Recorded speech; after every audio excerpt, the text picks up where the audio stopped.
അങ്ങനെ ഒട്ടും ഉറങ്ങാതെ വീട്ടിൽ ചെന്നാൽ രാവിലെ എണീക്കുമ്പോൾ നല്ല മഴയാട്ടോ. മാമ്പഴം എല്ലാം ഇങ്ങനെ വീഴാറായി കിടക്കുവാണേ. അപ്പോൾ ഈ മാങ്ങാപ്പഴം എല്ലാം പെറുക്കിയെടുത്ത് കഴിക്കാനാണ് എൻ്റെ തീരുമാനം. ഞാൻ മാങ്ങാപ്പഴം പഴുത്ത സമയത്തൊന്നും വീട്ടിലില്ലായിരുന്നു. അപ്പോൾ ഇത് എന്തായാലും ഒരു പിടി പിടിച്ചേക്കാമെന്ന് വിചാരിച്ചു.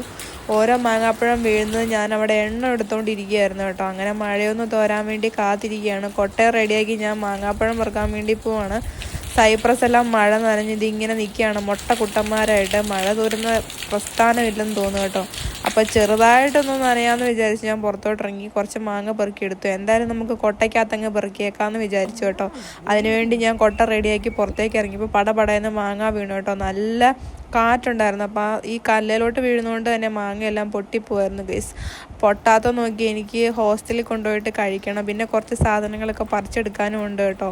അങ്ങനെ മഴയിൽ കുതിർന്ന് നിന്ന എൻ്റെ ചെടികളെയൊക്കെ ഞാൻ ഒരു നോക്ക് നന്നായിട്ട് കണ്ടു. കാരണം ഈ ചെടിയെല്ലാം പോയി തുടങ്ങും മഴയായതുകൊണ്ട് കേട്ടോ. അപ്പോൾ അവയെല്ലാം കണ്ട് ഞാൻ കുറച്ച് വീഡിയോ ഒക്കെ എടുത്ത് കൺകുളിർക്കെ കണ്ടുകൊണ്ട് നിൽക്കുമ്പോഴാണ് എൻ്റെ കൃഷിയൊക്കെ പറിച്ചെടുക്കണമെന്ന് ഓർത്തത്. അപ്പം മിടുക്കിയായിട്ടുള്ള ഞാൻ എൻ്റെ കൃഷി പറിക്കാൻ വേണ്ടി പോകുന്ന അടുത്ത വീഡിയോ കാണിക്കാം. ബൈ.